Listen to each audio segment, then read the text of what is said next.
Bismillahirrahmanirrahim. Assalamualaikum warahmatullahi wabarakatuh.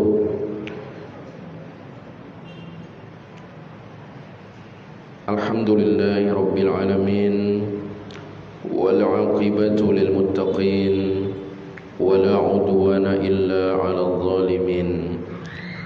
Asyhadu an la ilaha illallah wahdahu la syarika lah, ilahul awwalin wal akhirin, wa asyhadu anna Muhammadan 'abduhu wa rasuluh, al-mab'uts rahmatan lil alamin, nabiyyina Muhammadin wa ala alihi wa ashabihi ajma'in wa man tabi'ahum bi ihsanin ila yaumiddin. Amma ba'd. Ayyuhal ikhwatu billah, para jamaah Masjid Khadijah yang semoga senantiasa dirahmati dan diberkahi oleh Allah Subhanahu wa taala, dan selalu kita doakan semoga Allah memberikan kepada kita penjagaan dan perlindungannya atas segala keburukan, atas segala mara bahaya, dan termasuk wabah-wabah penyakit yang mematikan. Amin ya mujibas sa'ilin. Kita bersyukur kepada Allah Subhanahu wa taala, di kesempatan malam ini kita akan kembali melanjutkan pembahasan kita Fiqhul Asma'il Husna, Fikih Asma'ul Husna.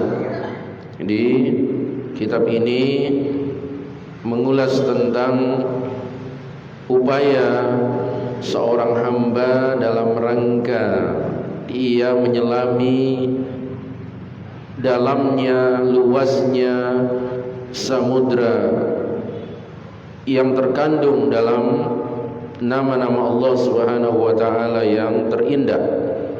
Buah karya dari Fadilatul Syekh Profesor Dr. Abdul Razzaq Ibn Abdul Muhsin Al-Abbad Al-Badr hafizahumullah taala. Ahibati billah, azani Allah wa iyyakum. Pembahasan kita masih seputar nama Allah Subhanahu wa taala Al-Qabid Al-Basit. Allah Maha membentangkan, melapangkan, dan Dia juga Maha menyempitkan. Allah Maha melapangkan. Nah, pembahasannya memang banyak terkait dengan rezeki, dan Allah Maha menyempitkan. Terakhir pada pekan lalu kita sampai pada hadis Nabi sallallahu alaihi wasallam yang dibawakan oleh Syekh Abdul Razzaq hafizahullah taala, yaitu sabda Nabi sallallahu alaihi wasallam, man ahabba an yubsata lahu fi rizqihi wa yunsa'a lahu fi athari, atau di sini wa yunsa'a lahu fi umri, falyasil rahimah. Muttafaqun alaih. Artinya Rasulullah SAW pernah bersabda, barang siapa yang senang, yang suka, yang ingin sekali dilapangkan rezekinya dan ditambah umurnya, dilapangkan rezekinya dan dipanjangkan umurnya, maka hendaknya dia mempererat hubungan silaturahim, mempererat jalinan tali silaturahmi. Muttafaqun alaih. Nah, ini hadis jamaah sekalian adalah hadis yang sangat agung, mengandung banyak sekali pelajaran-pelajaran yang berharga. Di antaranya jamaah sekalian, Hadis ini menunjukkan bahwa kita ketika beramal, ketika beribadah, itu boleh saja mengharapkan iming-iming duniawi, tapi dengan syarat selama niat kita tetap ikhlas untuk Allah, ibadah kita hanya untuk Allah, tidak kita persembahkan kepada selain Allah. Ibadah tetap harus ikhlas, wajib mengikhlaskan ibadah kepada Allah Subhanahu wa taala semata. Tidak boleh riya, tidak boleh memamerkan ibadahnya atau mengharapkan pujian dan sanjungan. Namun jika dalam suatu amal ibadah itu dikaitkan dengan iming-iming duniawi, seperti di hadis ini, jika Nabi SAW mengiming-imingi kita dengan kenikmatan duniawi seperti di hadis ini, siapa yang tidak ingin dilapangkan rezekinya dan ditambah umurnya? Nah, ini kan kenikmatan duniawi. Boleh kita niatkan juga untuk itu. Jadi tetap ikhlas lillah, tidak boleh riya, tidak boleh sum'ah, tidak boleh menyombongkan diri, tidak boleh ujub, membanggakan amalan, itu tetap harus wajib. Tapi ketika ada iming-iming duniawi, tidak apa-apa kita mengharapkannya seperti itu. Contohnya di hadis ini, karena Rasulullah mengatakan man ahabba, siapa yang suka, siapa yang senang, siapa yang kepengen. Rasulullah sendiri menawarkan itu kepada kita. Nah, jadi mungkin jamaah waktu belajar kitab tauhid pasti melewati, ada memang suatu bab di pelajaran tauhid, bab minasyirki iradatu ad-dunya bi'amalil akhirah, bahwa termasuk kesyirikan jika seorang hamba meniatkan duniawi, perkara dunia dengan amalan akhirat. Ya, itu yang tidak ikhlas sama sekali. Atau beramal kemudian ada riyaknya, ada ujubnya, ada sum'ahnya. Nah, itulah yang dimaksud, termasuk syirik. Ya, syirik kecil, asalnya syirik kecil bisa jadi menjerumuskan dia sampai ke syirik besar. Tapi kalau pembahasan di hadis ini, seorang itu tetap ikhlas beribadah lillahi ta'ala, mengharapkan wajah Allah, mengharapkan keridhaan Allah, tapi dia juga menginginkan iming-iming duniawi, dipanjangkan umurnya, dilapangkan rezekinya. Ya, jadi sambil beribadah dia juga menginginkan kenikmatan duniawi. Ini boleh, ini tidak dilarang di dalam agama. Sebab Nabi sendiri yang menawarkan man ahabba, siapa yang mau, siapa yang suka, siapa yang senang. Nah, fal yasil rahimah, syaratnya hendaknya dia mempererat jalinan tali silaturahminya. Muttafaqun alaih. Yang kedua, kita ingin jelaskan apa maknanya rezeki dilapangkan dan umur ditambah. Bukankah masalah rezeki, masalah umur itu sudah ditetapkan oleh Allah Subhanahu wa taala di dalam takdirnya, di dalam kitab Lauhul Mahfuz, kitab induk. Disitulah tercatat takdir semua makhluk. Bukankah ini sesuatu yang kontradiktif? Katanya takdir tidak bisa berubah, tapi menurut hadis ini rezeki masih bisa bertambah, dilapangkan oleh Allah, dibanyakkan oleh Allah, dan umur juga bisa ditambah, dipanjangkan. Nah, ini bagaimana kita memahami hadis ini? Ya, hibati fillah azani Allah wa iyyakum, ada beberapa pendapat ulama saat menjelaskan hadis ini. Di antaranya ada dua pendapat yang paling kuat. Yang pertama menyatakan bahwa hadis ini, apa yang disebutkan Nabi di hadis ini itu makna majazi, kiasan saja, hanya kiasan. Jadi rezeki, ya, umur, jodoh, ya, itu semua takdir yang sudah tetap dan tidak berubah, sudah termaktub di dalam Allahul Mahfuz. Ya, jadi hadis ini maksudnya kiasan. Yang dilapangkan itu bukan maksudnya bertambah banyak rezekinya, tapi bertambah berkah rezekinya.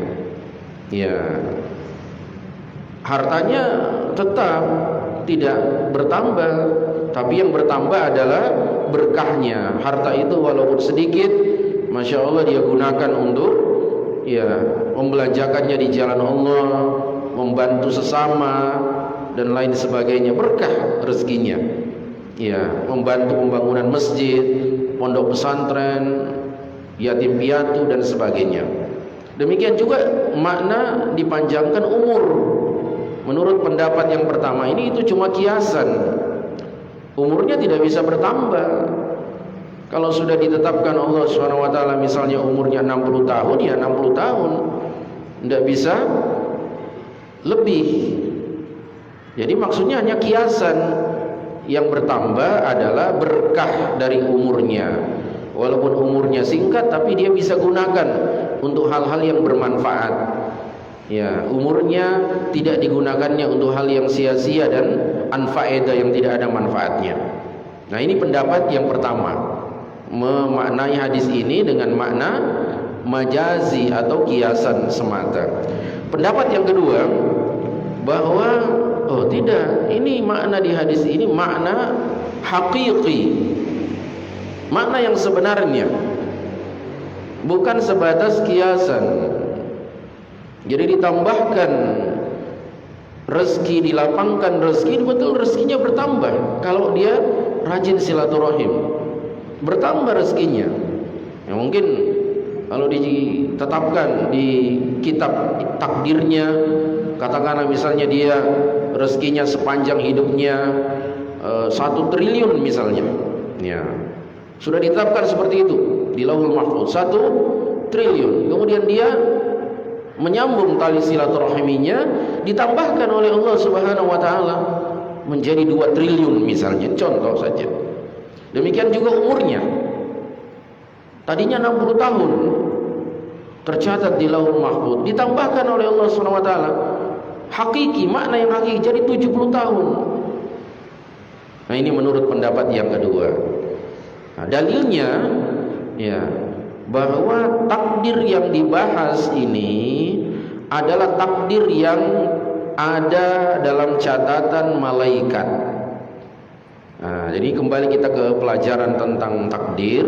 Oh, takdir yang tidak bisa berubah itu yang di Allahul Mahfuz. Ya, itulah kitab induk, ya, catatan takdir semua makhluk ada di situ. Itu tidak bisa berubah. Nah, tapi ada juga takdir, catatan takdir, buku takdir dibawa oleh malaikat. Ya, dibawa oleh malaikat. Itu dalilnya hadis yang keempat dalam Al-Arba'in An-Nawawiyah, itu sudah sering kita lewati. Oh, kalau janin sudah berumur 4 bulan atau 120 hari, ya, ditiupkan ruh ke dalam janin. Kemudian malaikat diperintahkan oleh Allah untuk mencatat rezekinya, ajalnya, amalnya, nasibnya, dia bahagia atau sengsara, itu di tangannya malaikat, bukan yang di atas. Fi bal huwa tempatnya Al-Qur'an. Al-Qur'an juga masternya Al-Qur'an juga ada di bal huwa Qur'anum Majid fi Lauhim Mahfuz, di tempat yang sama. Ya, itu yang tidak bisa berubah di sana. Tapi yang di tangan malaikat, yang di bawah malaikat, itu masih bisa berubah. Nah, ini menurut pendapat yang kedua, hadis ini adalah takdir yang ada dalam catatan malaikat. Ya. Tapi tidak lepas juga dengan apa yang sudah tertulis di takdir induknya sana, sudah sama-sama tetap ditakdirkan. Jadi awalnya dia misalnya ditakdir di catatan malaikat 60 tahun. Kalau dia menyambung silaturahminya, tambahkan 10 tahun jadi 70 tahun umurnya. Begitu tercatat di Lauhul Mahfuz. Nah, ini dibawa oleh malaikat. Kalau dia silaturahmi, tambahkan. Nah, jadi bisa berubah yang ada di catatan malaikat. Dan Allah Subhanahu wa taala berfirman dalam Al-Qur'an di surat Ar-Ra'd, ada ayat di surat Ar-Ra'd, yamhullahu ma yasha'u wa yuthbit wa 'indahu ummul kitab. Allah dapat menghapus apa yang dia kehendaki dan dia tetapkan apa yang dia kehendaki. Tapi di sisinya wa 'indahu ummul kitab, ummul kitab juga adalah nama lain Allahul Mahfuz. Ya, itu yang tidak bisa berubah yang di sisi Allah Subhanahu wa taala. Dan hibadillah dari kedua pendapat ini, insyaallah yang kuat adalah pendapat yang kedua, bahwa makna hadis ini hakiki. Makna hadis ini hakiki. Jadi betul-betul rezeki bisa dilapangkan oleh Allah Subhanahu wa taala, bertambah banyak rezeki kita, bertambah lapang rezeki kita. Nah, demikian juga umur bisa bertambah. Yang penting kita ikuti apa yang disyaratkan oleh Rasulullah, yaitu falyasil rahimah, hendaknya dia menyambung tali silaturahminya. Karena itulah yang langsung kita pahami dari hadis ini. Ini kabar gembira dari Rasulullah. Rasulullah memotivasi. Makanya sekali lagi beliau menggunakan lafaz man ahabba. Siapa yang mau, siapa yang suka, siapa yang kepengen. Tentu saja ini kalau tidak bisa berubah, untuk apa Rasulullah bersabda seperti ini? Ya, pasti semua sahabat memahami, tidak usah kita amalkan apa yang diarahkan Rasulullah, menyambung silaturahim. Wong rezeki sudah ditetapkan tidak berubah, umur juga tidak bisa bertambah, ya kan? Tapi ketika Rasulullah menawarkan, ayo siapa yang mau ditambah umurnya, ayo siapa yang pengen dilapangkan rezekinya, tentunya ini akan menyemangati kan orang yang mendengarkannya untuk berbondong-bondong mengamalkan ini, menyambung tali silaturahminya. Jadi insyaallah pendapat yang kedua adalah yang kuat, ya, bahwa makna di hadis ini makna secara hakiki. Nah, selanjutnya Syekh Abdul Razak hafizahullah taala berkata, fa bastur rizqi biyadillah. Nah, maka persoalan lapangnya rezeki itu di tangan Allah. Ya. Ini kan kita sudah lewati pembahasan akidah. Masalah rezeki, ya, bukan masalah duit semata, bukan masalah harta, bukan masalah materi, bukan untuk perut hawa nafsu. Akidah, tauhid. Rezeki, lapangnya rezeki, sempitnya rezeki di tangan Allah Subhanahu wa taala. Allah yang atur, Allah yang tentukan. Wasilatur rahim, sementara silaturahmi sababun yabdzuluhul abdu, adalah suatu sebab yang dikerahkan oleh seorang hamba. Harus kita usahakan, ya, supaya lapang rezeki kita. Jadi takdir, beriman kepada takdir, bukan pasrah kepada takdir berpangku tangan. Harus ada usaha dari seorang hamba. Apa usahanya? Ya, harus ditentukan oleh syariat. Ya, nah, kita mau lapang rezeki kita mencuri, tidak dibenarkan oleh syariat. Kita mau menambah koleksi harta kita rampok, ya, harta orang lain supaya bertambah. Ya, motornya tadi cuma satu, ya, curanmor supaya bertambah motornya, tidak boleh, karena syariat tidak memperbolehkan mencuri. Mau melapangkan rezeki, boleh, silakan. Ini Rasulullah mengatakan, siapa yang mau dilapangkan rezekinya, siapa yang mau ditambah rezekinya, Rasulullah memotivasi kita. Tapi caranya sesuai tuntunan syariat. Silaturahmi adalah sebab yang dikerahkan oleh seorang hamba. Nah, jadi ini selalu harus bersinergi antara beriman kepada takdir dengan menjalankan perintah syariat. Ya, ada orang mau punya anak, tapi caranya apa? Dia culik anaknya orang. Bisa enggak? Gua bilang. Sepasang suami istri sudah lama menikah, misalnya, qadarullah, ya, Allah belum karuniai momongan. Ya, dia culik bayinya orang. Atau yang sekarang juga marak ini, hati-hati kita, ya, di masa seperti ini kan ada jual beli, ya kan? Di berita itu jual beli bayi. Nah, ya, perdagangan manusia, boleh tidak seperti itu? Dia ingin punya anak tapi dengan cara yang tidak dibenarkan oleh syariat, tidak boleh. Nah, ini harus sinergi, ini bersinergi, ini sejalan, ya, antara kita beriman kepada takdir dengan menjalankan apa yang dibolehkan oleh syariat. Nah, ini seperti silaturahmi. Ya, ini caranya untuk melapangkan rezeki. Nah, demikian juga kata beliau, wa kadzalika kaunul musa'ir huwa Allah azza wajalla. Demikian pula permasalahan yang mengatur harga adalah Allah azza wajalla. Nah, ini kembali ke permasalahan awal. Ya, dalil pertama yang disebutkan oleh Syekh adalah tentang Allah itu yang mengatur harga. Ketika para sahabat mengeluhkan barang-barang, ya, di pasaran melonjak, melambung, meroket, ya, sehingga daya beli masyarakat sudah tidak sanggup. Rasulullah mengatakan, sesungguhnya yang mengatur harga-harga itu adalah Allah subhanahu wa ta'ala. Allah adalah al-musa'ir. Allah yang bikin mahal, Allah yang bikin murah. Akidah lagi kita. Ya, akidah dihubungkan kita oleh Rasulullah dengan Allah subhanahu wa ta'ala. Nah, tapi ini lanjutannya, la yamna an yakuna hunaka asbabun yabzuluha al-'abdu yazulu biha al-ghala wa yahsulu biha ar-rukhas. Tidak menghalangi atau tidak menjadi penghalang. Di sana terdapat sebab-sebab yang dikerahkan oleh seorang hamba supaya harga-harga itu tidak mahal dan supaya harga-harga itu, barang-barang itu menjadi murah. Harus ada usaha hamba. Ya. Nah, ini khafillah. Betul Allah yang mengatur naik turunnya harga, tapi ada usaha dari seorang hamba. Nah, apa di antara usahanya? Kama qila li ahadil afadil, sebagaimana yang pernah dikatakan kepada salah seorang tokoh yang mulia, seorang ulama yang terhormat, yang mulia, tidak disebutkan namanya oleh beliau. Ya, salah seorang tokoh yang mulia. Nah, laqad ghalatil as'ar. Ada yang pernah berkata kepada salah seorang tokoh yang mulia, laqad ghalatil as'ar. Ya, harga-harga semakin mahal.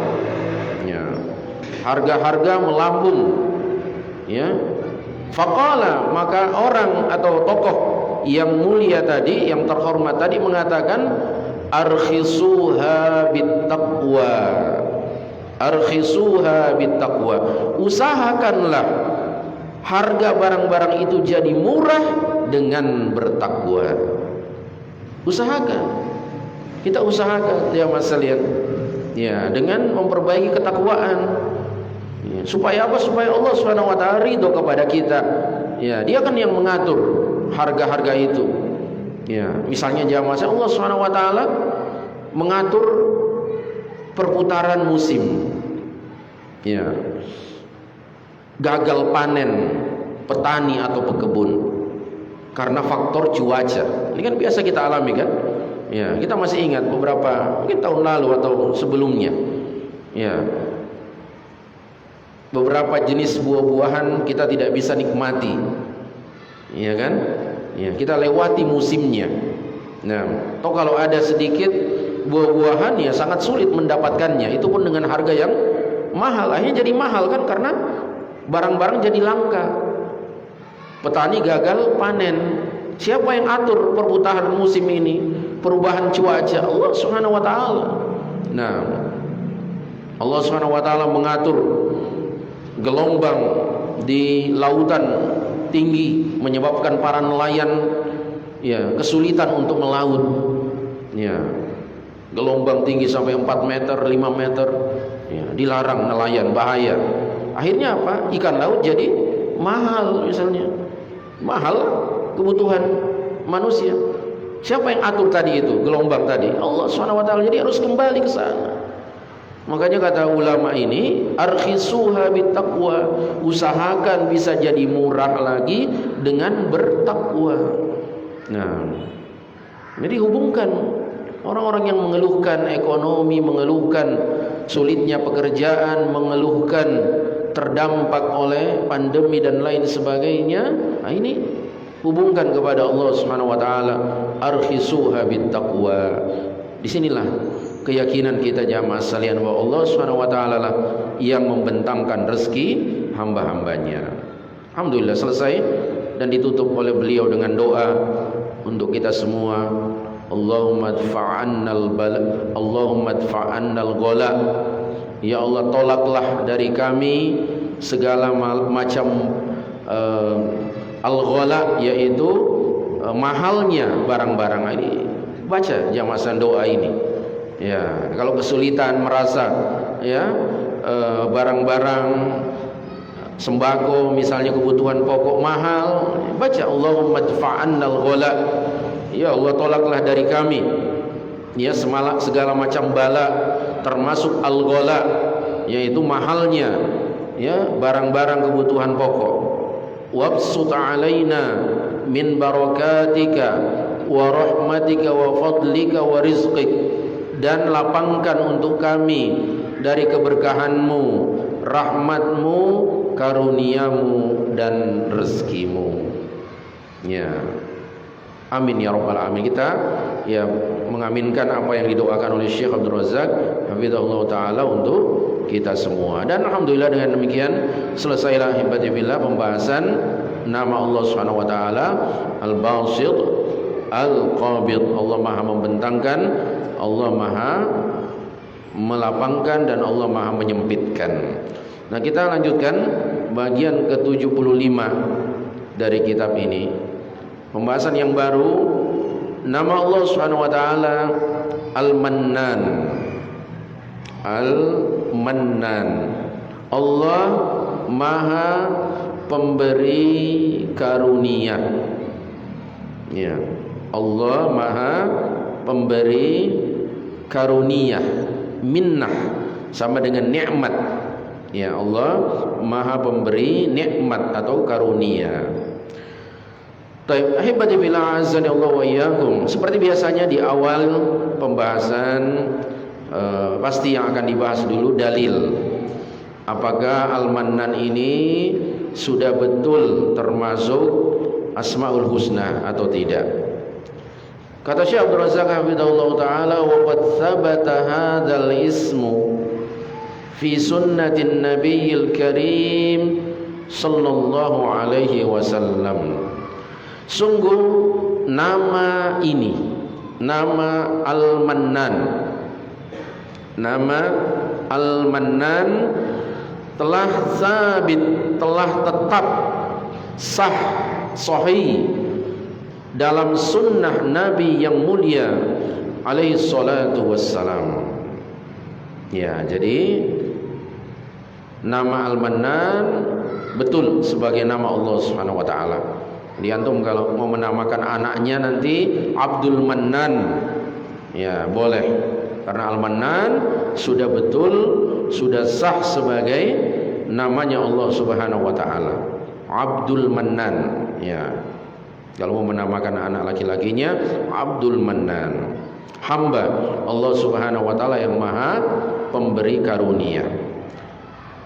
Baik, dalilnya rawal Imam Ahmad wa ghairuhu an Anas bin Malik radhiyallahu anhu. Hadis diriwayatkan oleh Imam Ahmad dan yang lainnya dari sahabat Anas bin Malik radhiyallahu anhu. anna Nabiy sallallahu alaihi wasallam sami'a rajulan yaqul. Oh, Nabi sallallahu alaihi wasallam pernah mendengar seorang laki-laki berdoa. Nabi sallallahu alaihi wasallam pernah mendengar seorang laki-laki berdoa. Nah, mungkin agak dia tinggikan sedikit suaranya. Asalnya kan kita berdoa itu dengan suara pelan. Ya, kita sudah lewati pembahasannya dalam tafsir surat Al-A'raf, ayat-ayat terakhir surat Al-A'raf, ud'u rabbakum tadarru'an wa khufyah. Berdoalah kepada Tuhanmu dengan suara pelan, dengan merendahkan diri.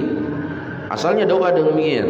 Ya, kecuali doa tertentu seperti khotib, ya, menutup doa khutbahnya dengan doa, tentu saja dia jaharkan.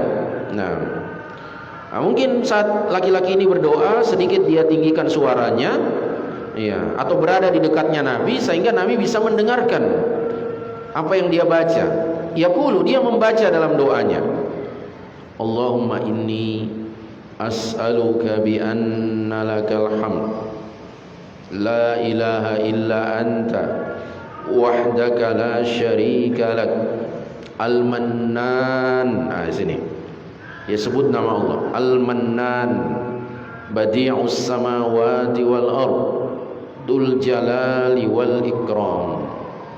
Hafalkan ini ikhwafillah. Ini pengantar doa untuk diijabahnya doa kita. Ya, inilah yang disebut dengan berdoa dengan menyebut al-ismul a'zam, nama Allah yang paling agung. Ada dua. Ini yang satu, nanti kita tambahkan yang satu. Ya, jadi hafalkan ini.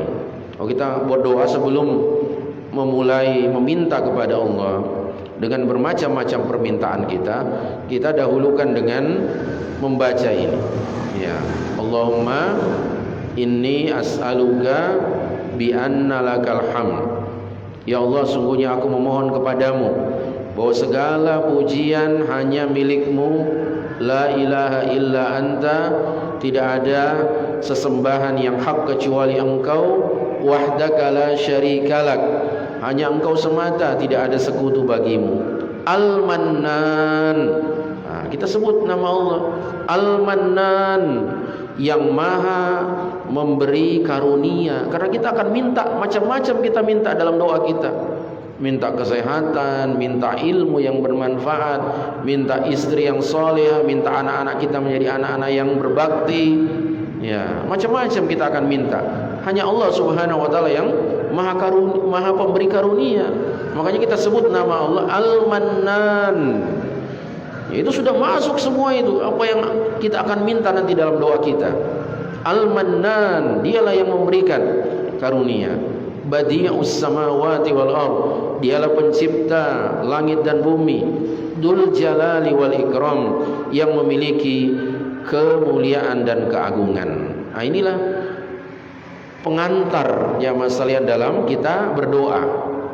Ya, kalau orang buat proposal kan tidak langsung kan inti permohonannya, ada kata pengantar dulu dalam rangka seperti ini. Ya, begini. Ya, dalam rangka kita ingin mengembangkan pendidikan di masjid kami, namun kami masih kekurangan sarana dan prasarana. Akan ada pendahuluan dulu. Ya, kiranya para muhsinin bisa menyisihkan sebahagian rezeki yang baru masuk. Ada pengantarnya dulu. Nah, ini pengantarnya sebelum kita berdoa. Nah, Rasulullah mendengarkan laki-laki tadi membaca ini. Faqala Nabi sallallahu alaihi wasallam, lalu Nabi sallallahu alaihi wasallam berkata, laqad sa'altallaha bismihil a'zam. Sungguh kamu telah meminta kepada Allah dengan namanya yang paling agung. Nah, inilah apabila bertawassul dengan nama-nama Allah yang indah, boleh sembarang, silahkan. Antum mau silahkan menyebut nama Allah yang lain, tidak apa-apa. Tapi yang paling afdal saat kita memilih menyebut nama Allah yang paling agung, yaitu yang ada di dalam doa ini. Ya, Laqad sa'altallaha bismihil a'zam. Sungguh engkau telah meminta, memohon kepada Allah, berdoa kepada Allah dengan menyebut namanya yang paling agung. Alladzi idza du'iya bihi ajab. Yang ketika seseorang berdoa dengan nama tersebut akan dikabulkan doanya. Ya. Wa idza su'ila bihi a'ta. Dan apabila dia meminta dengan nama tersebut akan diberikan permintaannya. Dia hafalkan ya kawan. Ya, hafalkan. Ada lagi satu, ada dua kejadian sama persis. Ya, dialami atau terjadi oleh Nabi SAW. Kemudian beliau mengajarkan berdoa dengan Al-Ismul A'zam. Nah, ya, namun saat yang ini dulu yang kita sampaikan karena waktu. InsyaAllah Ta'ala kita tambahkan nanti keterangannya pada kesempatan yang akan datang. Baik, sampai di sini ahibati fillah, azanillahu iyyakum. Berarti kita sudah mulai memasuki pembahasan yang baru, bagian yang ke-75 dari kitab Fikih Asmaul Husna, membahas nama Allah Subhanahu wa taala Al-Mannan, Allah yang Maha memberi karunia. Semoga bermanfaat untuk kita semua. Lebih dan kurangnya mohon dimaafkan. Naktafi bihadzal qadar. Subhanakallahumma wa bihamdik, asyhadu an la ilaha illa anta, astaghfiruka wa atubu ilaik. Wa akhiru da'wana anil hamdulillahi rabbil alamin. Tsumma assalamu alaikum warahmatullahi wabarakatuh.